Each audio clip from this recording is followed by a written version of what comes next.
Welcome to the Fitness Oracle, the podcast where we bring you real conversations with real people just like you, with real stories just like yours. I am your host, John Katsavos.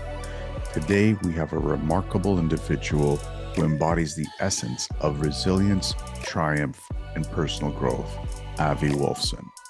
Avi isn't just a licensed realtor or a professional salesperson. He's a three-time axe-throwing champion, best-selling author, and a beacon of empowerment. But his journey hasn't been paved with ease. Avi's story is one of conquering childhood trauma and mental health battles, a story that underscores the indomitable human spirit. Through his experience, Avi has discovered the power of entrepreneurship, the art of self-discovery, and the secrets to maintaining a harmonious work-life balance.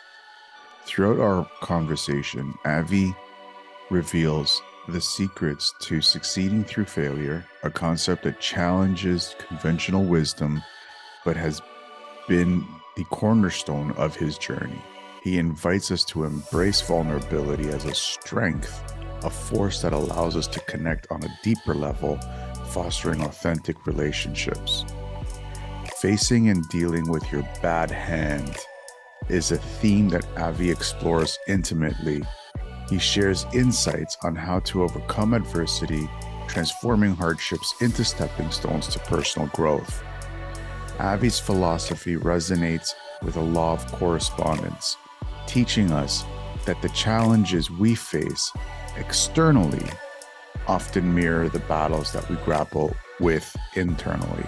Avi's contagious passion for life isn't just confined to his personal success. He's a strong advocate of paying positivity forward into the universe. By joining us today, you'll glean wisdom from a true visionary, one who believes that failure is not the end, but a stepping stone to success. Critics describe Avi as creative, humble, honest, and smart, with a remarkable knack for empowering individuals to find their footing, happiness, and personal flourishing. Are you ready to ignite your journey towards a healthier, happier you? Join the Fitness Oracle newsletter today and open the door to a world of transformational benefits. As a subscriber, you'll be the first to unlock exclusive episodes, gaining insights before they're released to the public. But that's not all. As a part of our vibrant community, you'll engage in a one-on-one phone call with me where we will align your fitness goals and chart a course for your success. Moreover, you'll gain free access to a private community where we hold engaging community calls, diving deep into episodes and exploring how these lessons translate into real-life victories. But the journey doesn't stop there. As a cherished member of our exclusive community, you'll gain privileged access to our upcoming programs, an exciting opportunity to further elevate your health and wellness journey. Join the Fitness Oracle newsletter today and step into the path of transformation. Let's embark on this incredible voyage together as we harness the wisdom of Avi Wolfson and countless others to shape a future filled with vitality and positivity. Your healthier, happier self awaits.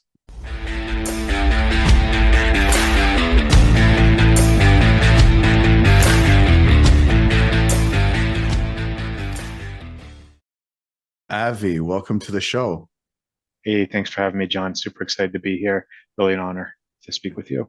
I'm super excited to speak to you. We got a lot of great stuff to cover. But before we do, I just wanted to ask you, how's the axe throwing coming along? It's a lot of fun. I took a break from it, from the competition, everything, and just doing it in general, so I could focus on speaking. That's required a lot of time and resources from me, but axe throwing is fun. I'm decent at it. It's fun. I get to throw with people I enjoy spending time with. So it's a nice little hobby, and I learned all kinds of things I never knew about axes. And so it's good. They've got some really good rules in place. First, they have a strict no jerk policy. And then, second, for complete bodily protection, you have to wear closed toe shoes. And finally, in order to stay sharp and focused while throwing razor sharp axes, you're encouraged to stay hydrated by drinking plenty of Drink. alcohol. Oh, okay. I was going to say drinking water. Nope. No. I mean, there's water too, but I mean, alcohol is the drink of choice there. I see. But yeah, I'm just kidding. But yeah, it's fun. I enjoy it. They have leagues, and they're a lot of fun. And yeah, it's a great sport. It's growing, and I think it actually originated in Canada, is where when that first started catching on Yeah, several years ago. Now it's like on ESPN and all different kinds of places. But that's one of my fun hobbies. I enjoy doing. A lot of fun. that's cool. That's cool. Well, we actually do invent quite a bit of stuff. It's just our cousins down south of the border have the resources to blow up the stuff. Like the basketball was a Canadian invention. Hockey Oh, is a derivative of lacrosse, which is yes. from here. So yeah, That's I cool. mean, I didn't know that. That's very cool.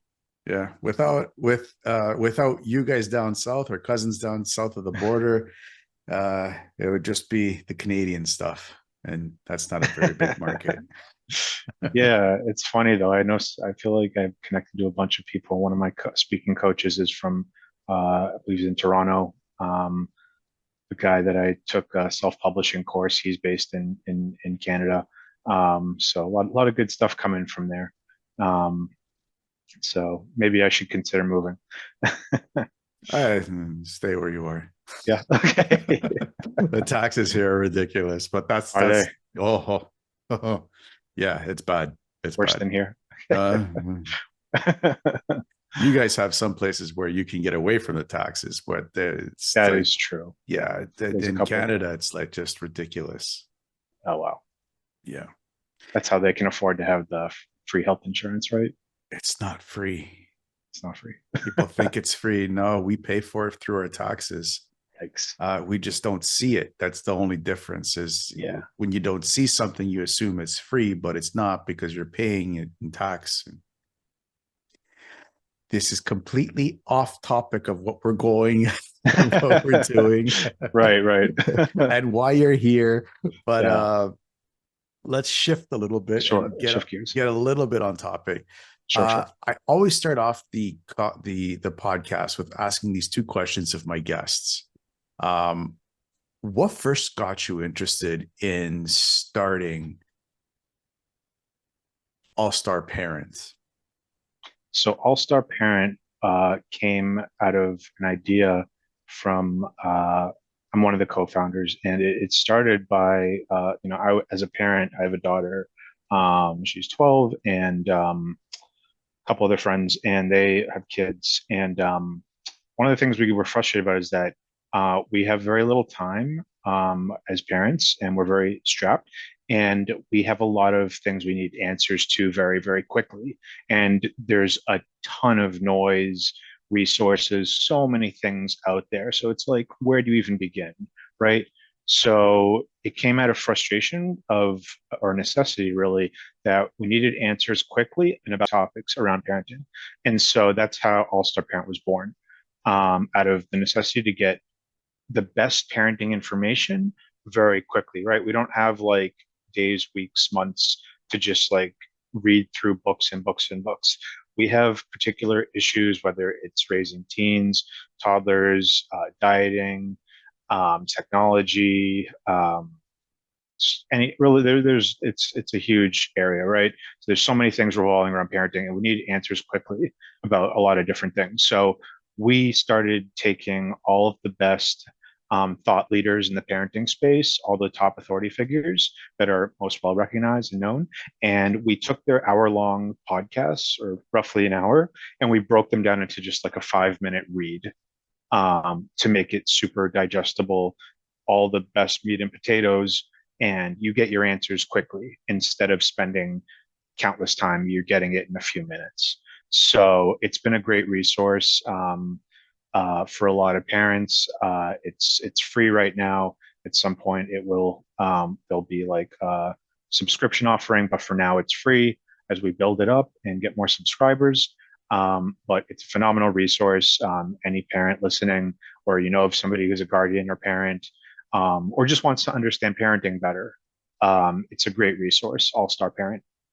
That's very cool. And your speaking is also intertwined with All Star Parent. No, it's actually separate. It's a totally separate venture. Public speaking is I speak to individuals who are struggling to succeed in business, struggling in mental health, people who don't believe in themselves, all things that I personally have struggled with. So that's more geared towards education and students, and in that area, that's really where my speech best fits in. And that's like, yeah, so that's totally separate from the All Star Parent. Um, but yeah, so they're two separate things, but also they're both very important to me. Very cool. Very cool. Have there ever been any moments where you said, enough is enough. I just want to focus on my job and just numb out and just be Avi and just work towards my pension and then quote unquote retire? It's a great question because I was reflecting on this literally just yesterday. You've got the employee, if you want to be that employee where you have no worries, you spend 40 hours a week and you get your paycheck and you don't have worries. You just have a consistent income, uh, relatively not huge stress. You know your job expectations, you can do it, and you make plans and you do things, and that's your life. And then there's the other side of it, which is being an entrepreneur. Now, as an entrepreneur, it sounds glamorous, but now somebody's not responsible for you anymore. Now you're responsible for yourself. You have your own responsibilities. You have to be fully accountable. You can't go one day and say, ah, I need somebody to like rely on. No, you have to rely on yourself, and you have to accept the consequences that if things go wrong, you hit roadblocks, that you and only you are responsible. And yes, you can grow it and get it bigger, but that's provided it's successful. Most startups aren't successful. They don't make it. Even if you get funding, it's really hard, and it requires a lot of work, innovation, ingenuity, and collaboration. And so being an entrepreneur is a lonely journey because you don't have other people, guiding you and directing you and that are responsible for you. You're responsible for yourself, and that can cause a lot of stress. And it has for me. But if you can make it as an entrepreneur, oh my God, that is like an amazing feeling. It requires a ton of work and accountability and responsibility. It's a trade-off though. Um, I have a venture that did work out, and I did put in a ton of blood, sweat, and tears. But when it actually starts generating passive income for you, wow, that's like such a huge accomplishment. You get to look back at all your work visually, or depending on what it is. But like for me, book publishing, right? I can see what I've created, right? And that is an amazing feeling.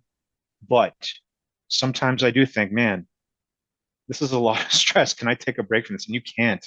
Once you're in, you either have to decide if you're in or out, right? You can't go halfway in. You can't half-ass it. You have to be all in or not all in. And for me right now, and it's not always the case. Sometimes you can do both. Like I have a full-time sales role, and I also do other stuff, and that's not easy either because now I'm balancing multiple different things, and they're all important to me. But um, it's a juggling act, and it comes down to what's important to you and your willingness. But for me, when back to your question, if I spent my whole life, what ends up happening is people spend their whole lives in a 9 to 5, and then 10 years, 15, 20 years later, sure they have like their pension or whatever, and they get their social security, but like you look back on your life and it's like, what did I actually do? I spent my whole life working to make somebody else's dream come true. Like, is that, man, I wish I had done that differently. And I don't want to have that regret. I don't want to go and like, yes, the stress is real and I feel that, but it's worthwhile to me, 100%. Um, I'm more work concerned about not having tried than have tried and failed. At Mm-hmm. least I gave it a shot because it's so rewarding when you do your own thing and you can see it and it's yours. and people get value out of it. It's like, man, that to me is like the greatest thing, even despite how hard it is. Wow, it is such a great feeling. Yeah. Yeah. I know firsthand how that feels firsthand. Um, Having a fitness company failed twice, thinking that this podcast is ready to fail. It's not an easy thing. It's not an easy thing to live with on a day in, day out basis. Not, nobody's listening. All these negative, bad thoughts start coming into your head, and you're like, whoa, what's going on here? Um, it feels like I'm failing. But how important do you see failure being a part of somebody's life? Oh, it's vital. And as a society, we do give it that label. Failure is bad. You failed. It's bad. It's something you don't want. But there's two ways of looking at it, right? It's not a one way street. Failure, the way I perceive it, it's part of the process of learning and achieving success, and through trial and error. Life is one long, ongoing boxing match. Losing one round or failing at something does not make you a failure for your entire life. But that's a notion many of us, like myself, at one point had, where it's like, I failed at this, damn, on to the next thing. Um, but there's something else that I saw recently that I really, really liked. Fail stands for first attempt in learning. Starts, End stands for uh, effort never dies, and no stands for next opportunity. So it's all how we look at it, right? um, Everybody fails, and we learn from that failure, and that is the important point of it. That it's not just looking at it face value. It's understanding that we learn through failure, right? uh, Everybody goes through it. Even, Muhammad Ali got knocked down and lost by Joe Frazier. And he's, one of the greatest boxers of all time. So everybody gets knocked down, but it's about getting back up and persevering, because and maybe some things we fail at and we say, hey, I gave this a fair shot.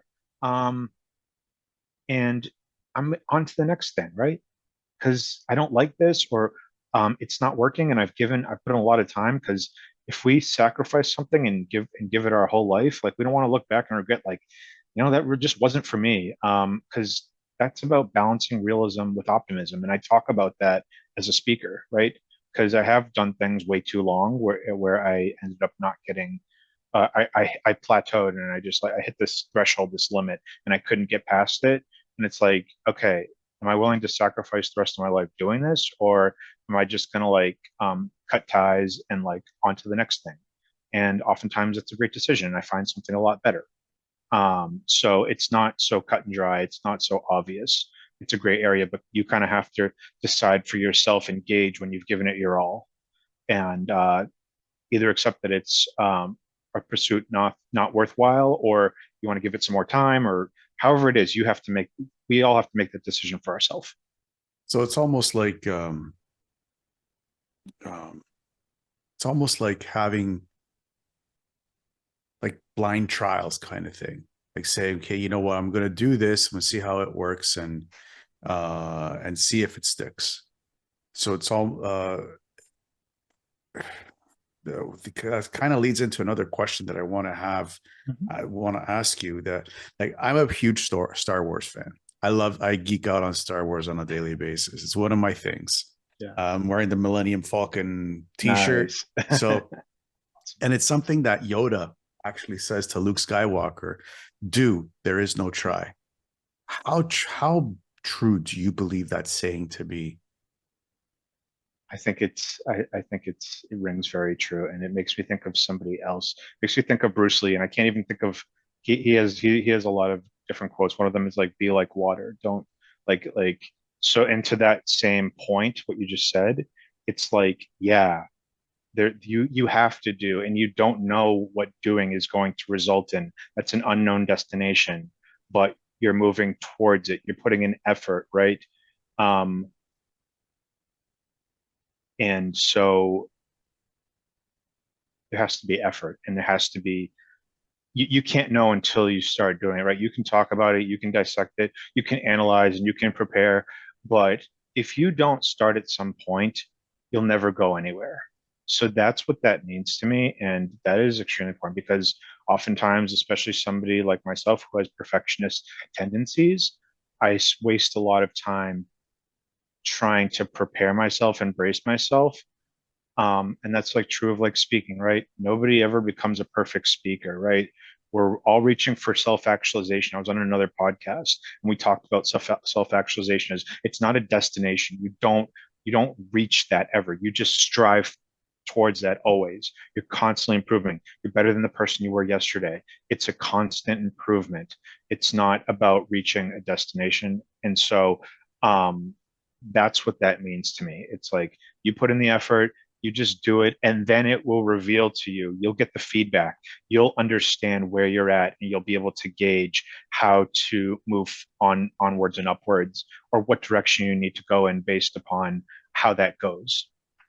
So it's like try and expect to fail.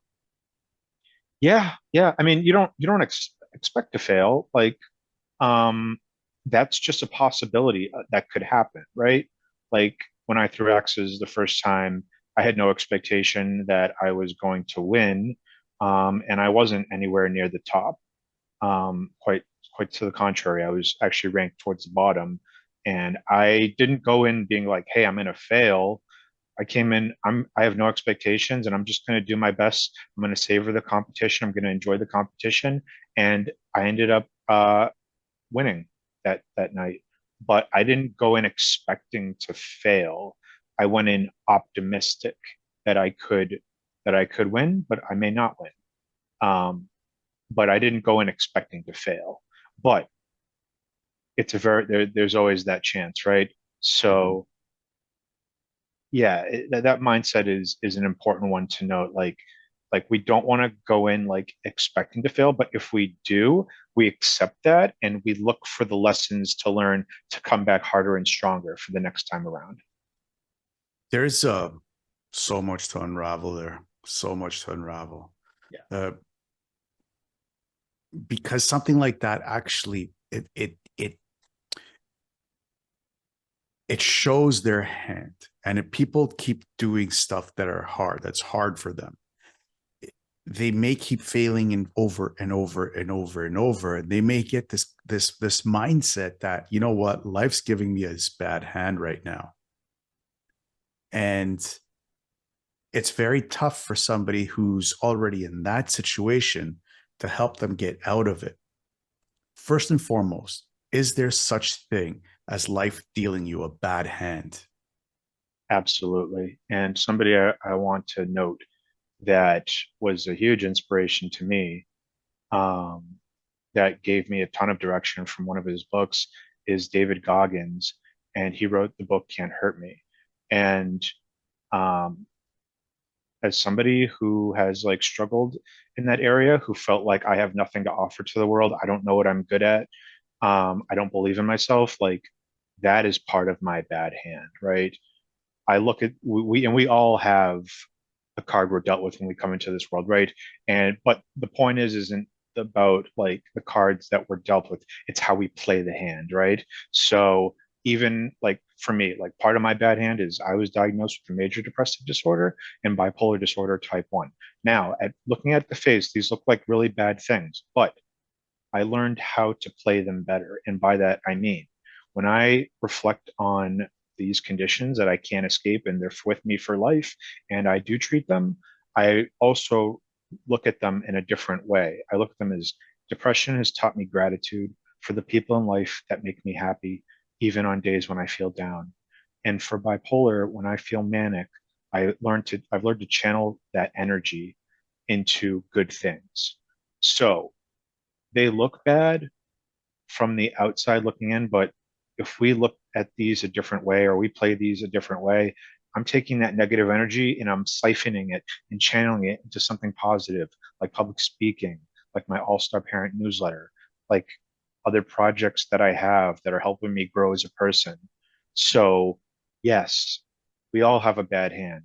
And you know what? we need to look at that hand, because if you suppress it or you try to abandon it, it doesn't escape you. You can't escape it. You have to accept it. You have to look at it in the face. Literally write them down, write them out. I wrote them out and I look at them every day. And I think to myself, how am I going to cope with these things, to overcome them, to overcome adversity? Because every great person like David Goggins had to overcome those things which stay with us since a child. He refers to them as an inner child. And also Lisa Haisha, who wrote the book Soul Blazing, she also talks about our inner child, which is kind of similarly correlated to the bad hand there, but that's slightly different. That's more about like the masks that we put on to either to deal with the things that sabotage us, or we can use as a superpower. So for me, one of my masks is the overthinker. So I overthink things a lot, right? And I'm trying to still work through that and figure that out, how to not let that sabotage me and how to use that as a superpower, right? Um, but there's a lot of different ones, and so having the self-awareness, right, of the bad hand, of our inner child, to have that self-awareness so that we can figure out how to overcome these adversities is what's key. You said, first and foremost, David Goggins is not a human being. No, he's not. He's not human.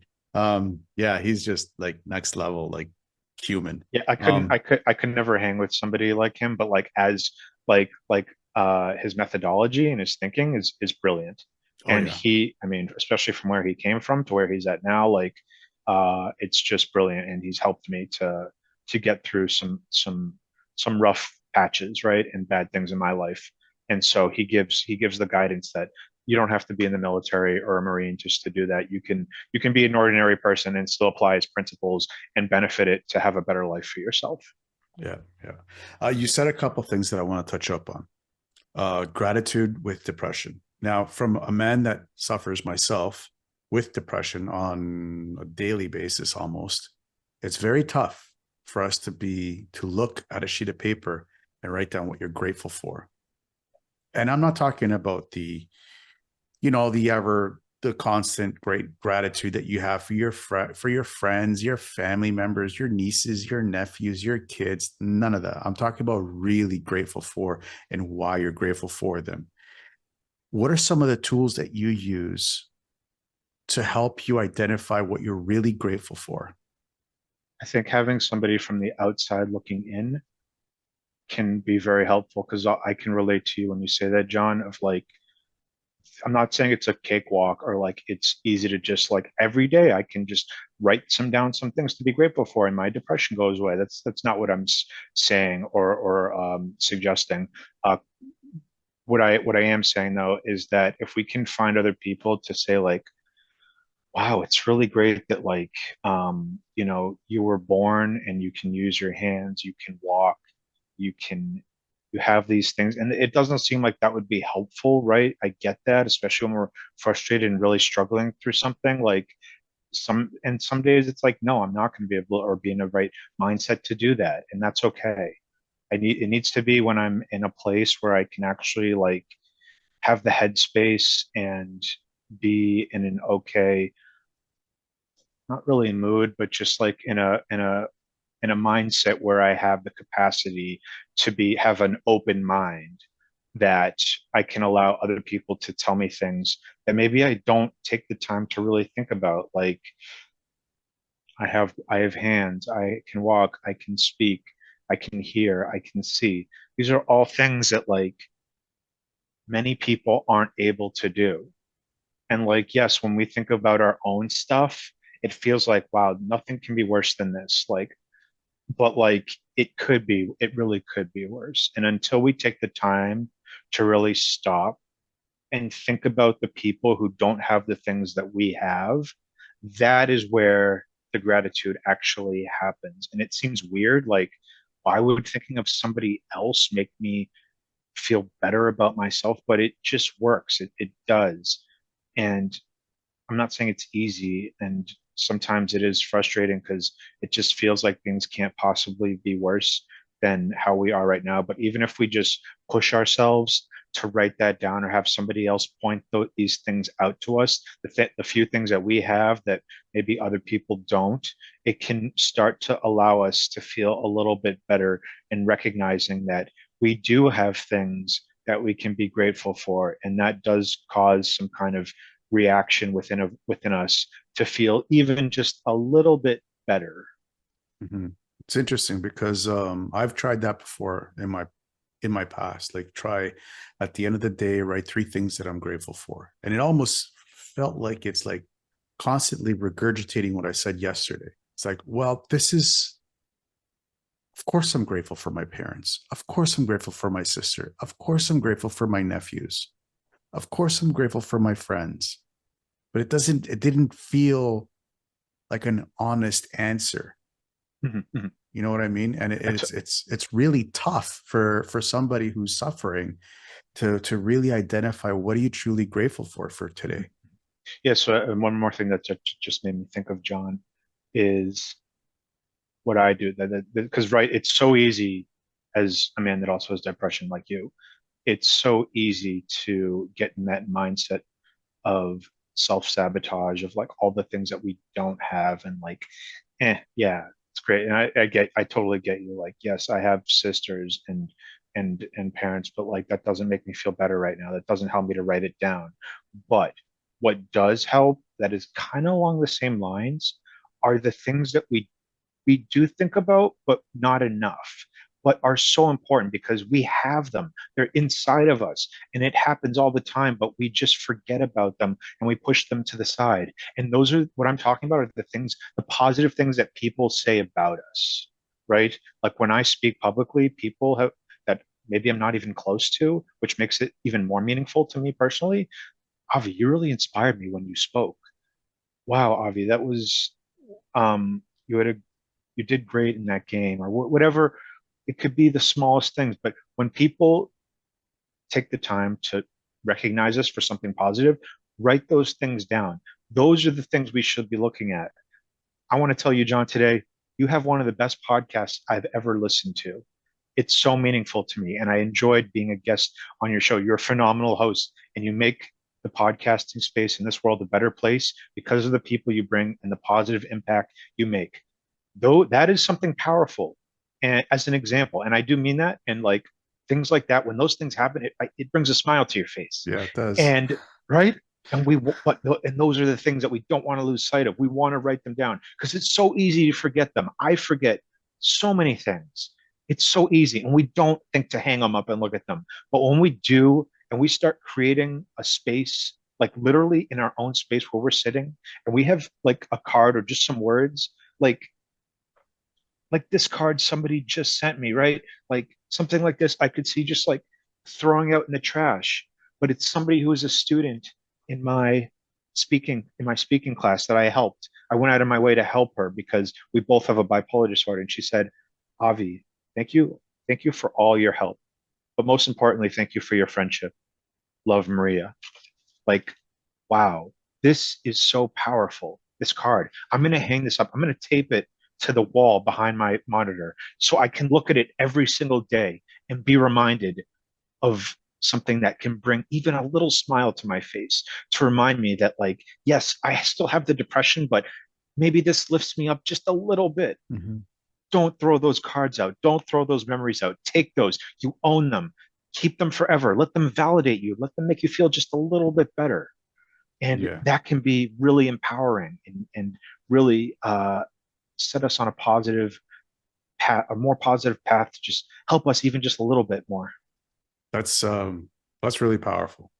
That is really powerful. It's super powerful. But we also have to be careful, like you said before, from one of those authors that you mentioned about the different types of masks people wear, and we wear them ourselves. And I'll never forget this story. I'll share with you and everybody out there listening. When I first moved back to Toronto, which I wasn't happy about, my sister called me and she's like, "Wow, John, you look really happy." I'm like, "No, this is just my fake face." And what I wanted and where I'm at right? Two very different places.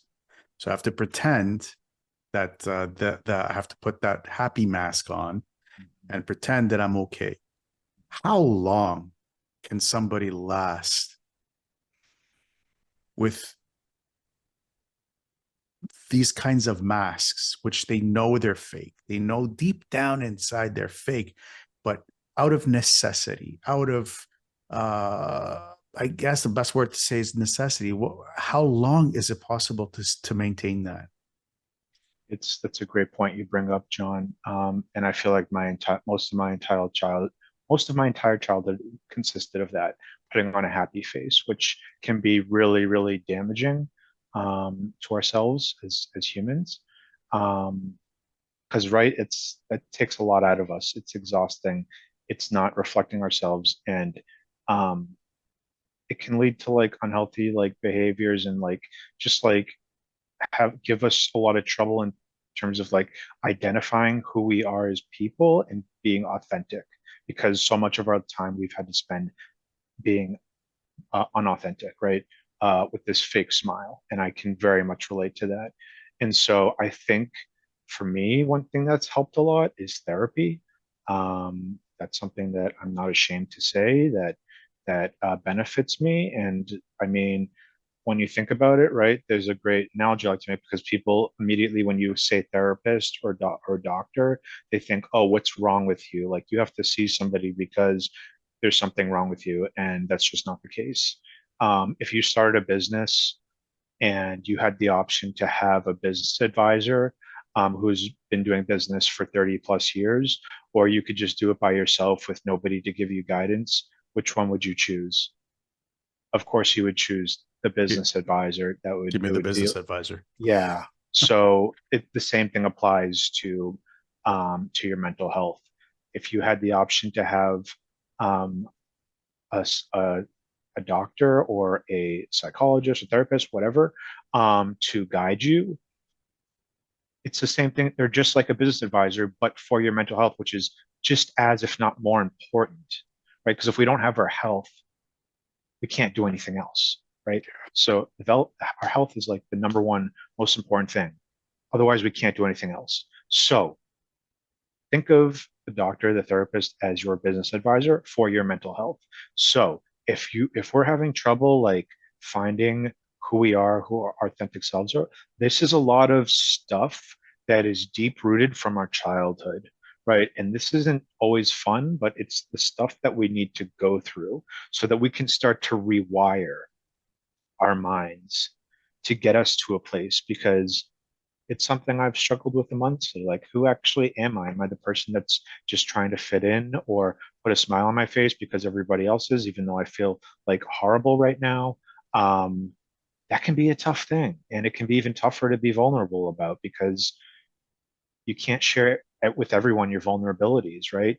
That would be irresponsible, right? We need to have people that are in our corner that understand us and we're not, because not everybody's equipped to do it, right? Just like you can't walk up to anybody and be like, tell them your problems like they're a doctor. Not everybody's a doctor. So, and trying to act like one could be bad, could just be a really bad thing, right? So we need to know the people that we can trust that are in our corner that are in a place to be able to give us help and guidance and advice. So that's one thing that I wanted to note about that. Um, yeah, it takes a lot of work and it's not easy to do that for long term. And a lot of people do, myself included. And it's really, really hard. And I'm not saying there's an easy answer, but the more things that we can find that guide us towards finding our own authentic selves. And what that looks like is people that we can be around, which is why I mentioned therapist or doctor, people that we can be around that understand us, that know we have good intentions, and know that we mean well, know that we have a lot to offer. And we just need help, just like everybody needs help. Nobody makes it on their own through life without getting some form of help from somebody else, whether it's in business or with mental health. Um, we need to try and recognize and build support systems for ourselves. That's so important. You said something there about being vulnerable. Um, it's a very hard thing for men to become vulnerable because we're supposed to be viewed as the stoic rock, the person that has the answers to everything, no matter what it is. We know everything, which is just not the case. I mean, I haven't met a single person in this entire world that knows everything. And I've met a lot of men in this world that think that they know everything and they know nothing. So true. How does somebody identify that being vulnerable? And like you said before, there's different levels of vulnerability that you can share with certain people. How do you judge that for yourself? One, and two, how do you how do you help somebody who thinks that they're supposed to be that stoic rock, that Mr. Encyclopedia, to say, you know what? It's okay to not know everything. It's okay to ask questions. 100%. And I think this all really ties into stigmatism, which there is a very big stigma about how men need to be, and that it's unmasculine, or it's somehow thought that by being tough and not showing any emotion ever, that somehow makes us strong. And quite the opposite. I think that's a form of weakness. It's irresponsible and it's dangerous. Um, Vulnerability, according to Brene Brown, great thought leader, um, vulnerability is not a weakness. Vulnerability is our most accurate measure of courage. To be vulnerable is to let ourselves be seen, to be honest. Vulnerability teaches you to persevere. And more importantly, vulnerability opens your eyes as to whom you should trust. You need to know your allies and you need to know who your enemies. People that will listen without judgment and guide you towards the right path. And for men, that could be particularly challenging. And I listened to someone recently. I don't know if you've ever heard of the UFC. That's Ultimate Fighting Champion. It's a Mhm. boxing thing. And so he had just won the match, and he said something that really took me by surprise. But like everybody applauded him. He said, "Look, there's a very big stigmatism, and it's about that men can't cry." Um, or they, men can't cry. It's not allowed. And he said, I would rather have a friend cry on my shoulder than be at his funeral and cry on somebody else's shoulder. Right. Um, there are things in this world that can bring a man to tears, whether it's a woman, whether it's a terrible situation. Um, and to think that not showing emotion is a form of strength, just doesn't make sense, right? You can still be a man and cry, and that actually helps to recover and to become stronger. Um, and so I would say to any person that thinks um, that it's a form of weakness, to understand that you can still be a man and have situations that make you feel really low. And maybe that means you need to cry. And guess what? You're still a man. And because you did that, and because you're processing this instead of keeping it bottled in until it explodes, and that can manifest as having to go to the hospital or having a mental breakdown. Um, Instead of reaching that point, we're processing things as we should as human beings and getting through them rather than suppressing them. There aren't things in life that are good to suppress. That means we're holding something in, we're forcing it, and it's unhealthy to do that. Um, and so, yeah, Interesting. The reason why I'm saying it's interesting is because I believe you, and I'm on your side on this because I this time last year I was introduced to a show on YouTube, on Facebook. I saw an ad on Facebook, and I started watching the show. And there's so many times where the characters in this show reflected me in different parts. Um, and I actually broke down in the movie theater watching the season finale of season 3 because it was just so powerful, so powerful that I literally had my hoodie over my head and my shirt over my nose to hide myself from breaking down, because I could connect so much with what had led up to it. And my friend was sitting beside me and he didn't say a word for me after. It was just, I know that there's men out there that think, you know, because I broke down, I showed a state of weakness. But it's the opposite, because it was the reflection of me seeing myself in the character on the big screen. So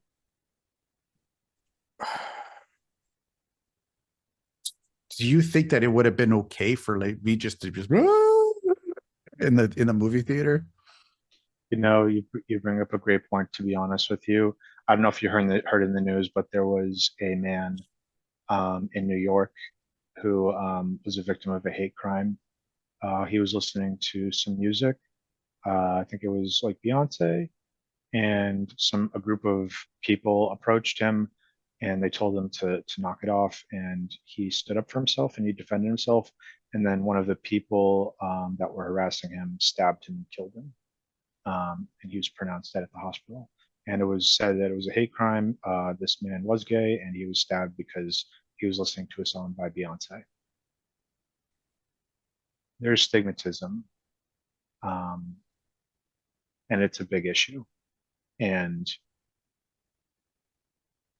I can't guarantee, like, if you had done that somebody wouldn't. Well, I'd imagine that that wouldn't happen, especially in such a place where like there's like an audience full of people.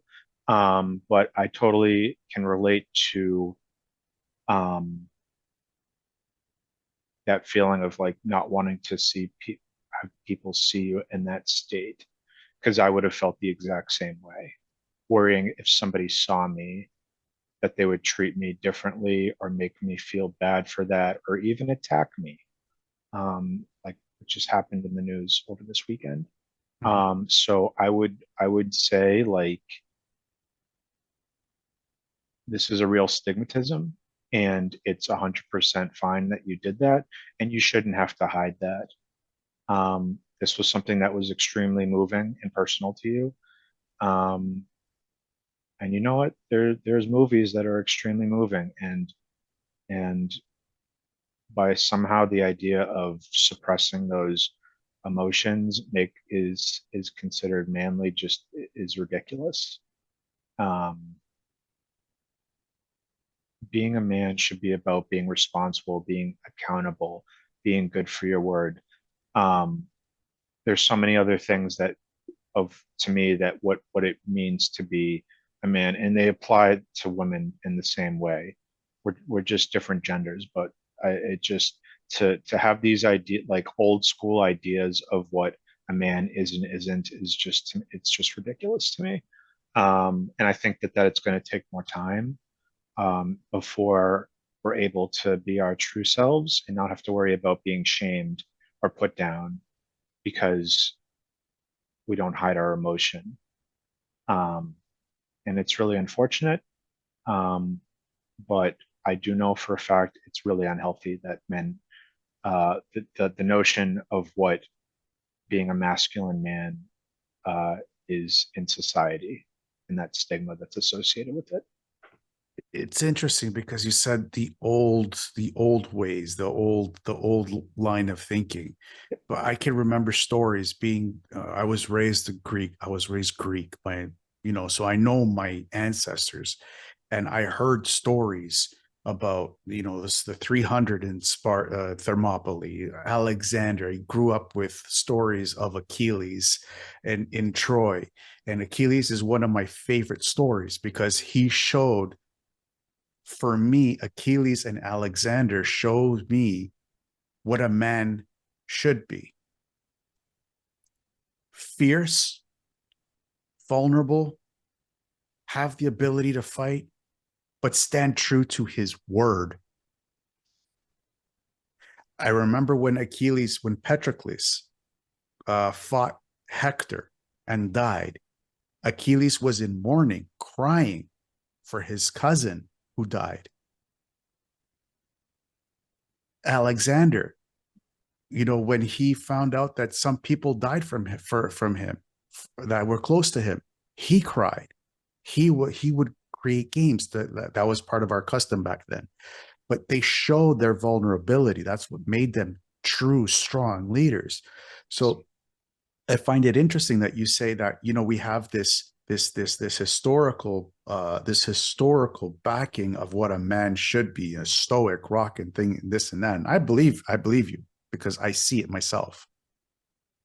But I have this other perspective where, yeah, you're supposed to be the strong stoic rock, but also you're supposed to be vulnerable to people you care about. Where do you think that this line of thinking has been skewed? So I think, like you said, back to like 50, 100 years ago, right? There are assigned roles. The man is supposed to work. He has to bring home the bacon, right? He's the one that is the worker. The mom is the one that stays home. She doesn't work. She takes care of the family. She cleans up. She does this and that. And this is just very old and outdated thinking. And to your point, like love Greek anthology, really amazing stories, uh, and there's so much truth in them too, right? That I feel like is reflective of what a true man is, right? And it's currently society, uh, men aren't supposed to be vulnerable, but we both know that the greatest Greek gods and warriors, they did have these traits, and they were much stronger because of it. And so I think it gets skewed in different cultures where it's expected that a man is supposed to fit a certain role. And I think things have gotten better over time. Now there are many single moms that they do all the work and they clean and they do a lot of other things too that don't fit into this idea of what the housewife should be, right? So I think over time that's going to change and it is going in that direction. Um, and I just think as more leaders arise, that's going to become more and more apparent. Um, I just saw or read, I didn't see it, but there's like a Barbie movie and it was produced by a woman and it's going to be the first woman producer to reach $1 billion in sales or something like that is what I read. And and there's so many incredible women defying what the old thinking is, right? So I think that trend is going to continue to happen. Um, and I think it's also going to get more accepted and better for men as well, where we're in a place where where we have to live by these false notions, which are somehow characterized as being a strong man. Um, and ultimately, when we do reach that point, we'll have a much better society where we're empowered rather than being put down, right? So, yeah, I think it's going to just take time. Okay, cool. Um, oh, by the way, one of my favorite ancestors is Socrates, who asked so many questions he died in prison. Yes, yes, great philosopher. Great philosopher, but sometimes when you ask too many questions, there's people who don't like it. There always will be haters. They're never going to go away. But what's important to remember is that these haters are oftentimes have insecurities they project onto others to feel better about themselves. And I think that that is the core of what the hater is. And they won't fully go away, but that's okay. That's just nature, right? To some Mhm. extent. But at some point, their voice and their power is disempowered, where now the majority see what um, a better and true way of going about things is, and instead of shaming or putting somebody down for asking questions, they're challenged to better understand rather than be afraid or try to silence others. Yeah, yeah, for sure. Switching gears a little bit, you talk about something called the law of correspondence. What is that? So the law of correspondence, um, author Brian Tracy wrote a book called Get Smart, and he suggests that successful people don't actually have super secret powers over everybody else. And he talks about the law of correspondence, which is law of correspondence indicates that the way we position ourselves internally will be reflected externally. So, for example, if you perceive yourself to be worthy, hardworking, and an asset to the world, you'll find yourself succeeding. So, in other words, don't dress for the job you have, but for the job that you want. Um, it's a really great methodology that just really clicked with me and makes so much sense, right? Our internal beliefs shape so much of how we are in our life externally, right? Mhm. So, what we tell ourselves, right, like we were discussing before, the narrative we tell ourselves has a very profound impact in our daily lives. Very cool. Very cool. We're coming up close to the end of the show. And these are the 10 questions that I ask all my guests. And I just want your perspective on these 10 topics. Sure. With the increase in people suffering from depression for the past 3 years of uncertainty that we've lived through, what's the one thing that you could tell them to keep their hopes up? I would say there's always a light at the end of the tunnel, and I know that that's cliche and everybody hears that, but it's true.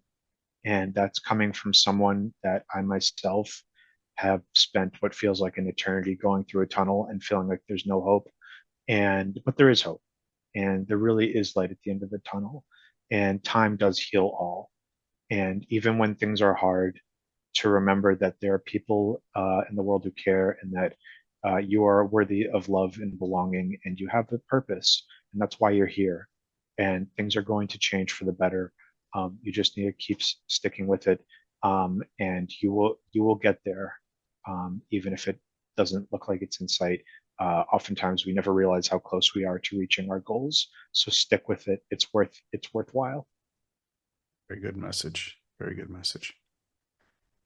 What's the one thing that you do daily that amplifies your ability to stay focused? I keep track of, well, one is practicing mindfulness, right? That's something that's important. Um, yeah, let me make that point. So Amishi Jha is a neuroscientist and author of the book Peak Mind, and she talks about mindfulness. It's and What she says is that practicing mindfulness by meditating for just um, 12 minutes per day, 5 days per week for just a total of 1 hour, not only strengthens attention, but also leads to overall improved brain health and well being. We lose about 50% of our attention in daily life. So, mindfulness is so important to keep us productive, on track, and in a good state of mind. If you could pick up the phone right now and call yourself at 20 years old, what would you tell yourself? Be open to new ideas. Don't be afraid of other. Don't be afraid of other people. What Realize that people need help and be willing to be open-minded and more helpful to people that need it. Um, this world needs more empathy, and I should open my heart more to um, being more empathetic to people that may need it. Looking back, would you change anything? Uh, yes, I probably would have wanted to get into foster care and out of my family, as far away from my family as possible. Not to bash them, but I think I would have done a lot better in foster care. What's more important to a man, his word or his purpose?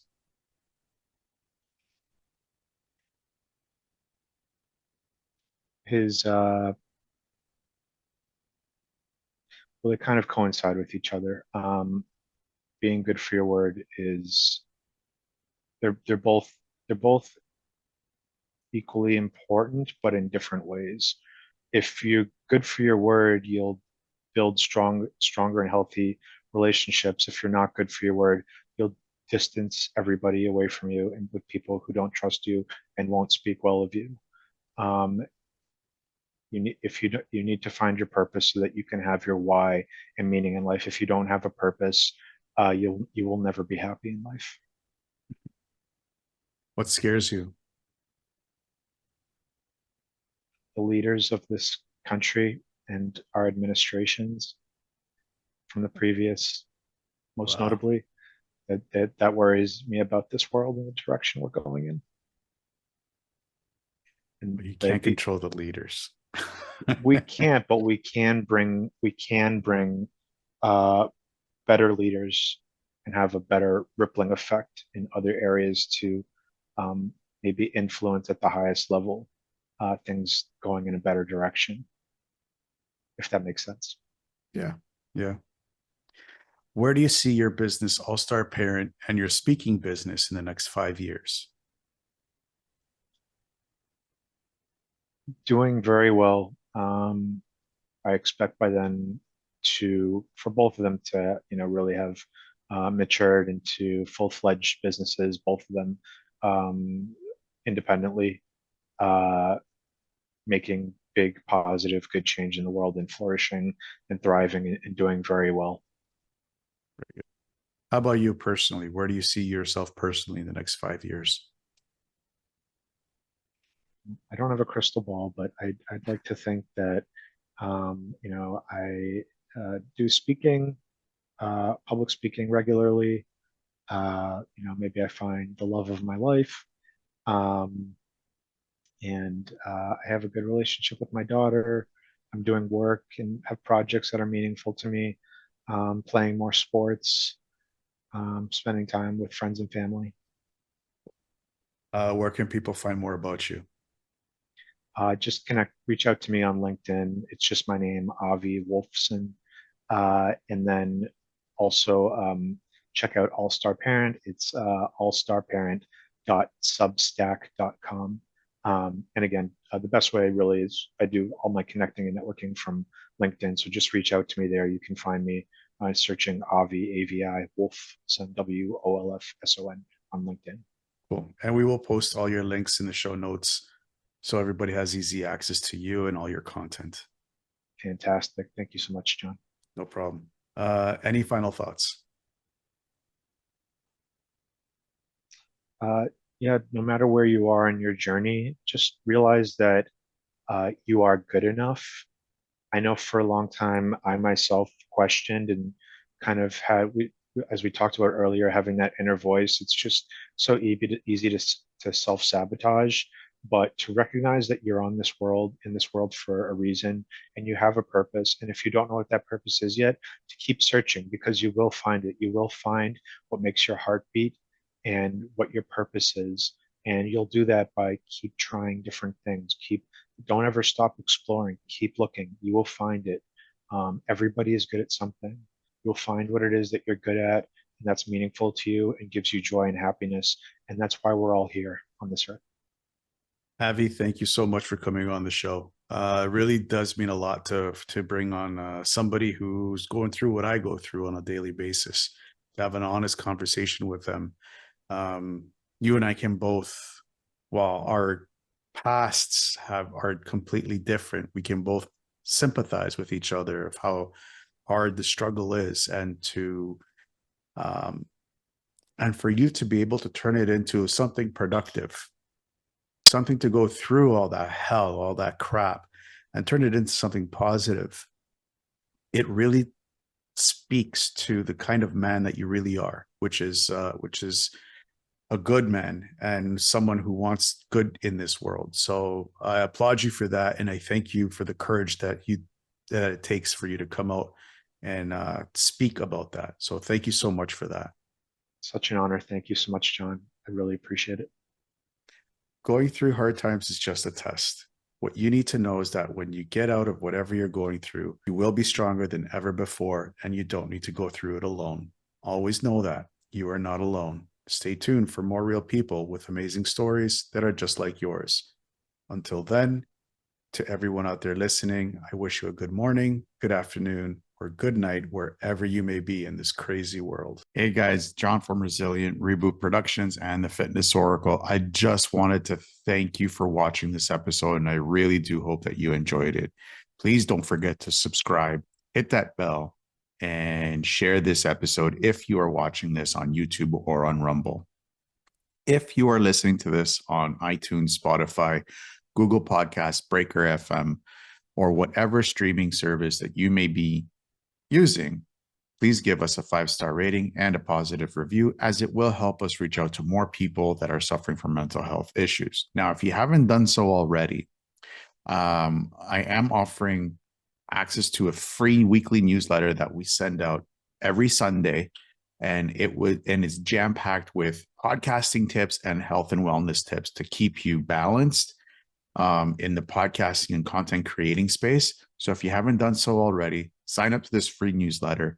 It's totally free, and it also gives you access to the Fitness Oracle private community in Mighty Networks, where we talk about this episode. We talk about how you have implemented these lessons that you've picked up in your life and how it's impacted your life. And we are working on a lot of great other programs and support systems for you guys to be able to access. So if you haven't done so already, sign up to the newsletter, and I'll see you guys on the inside.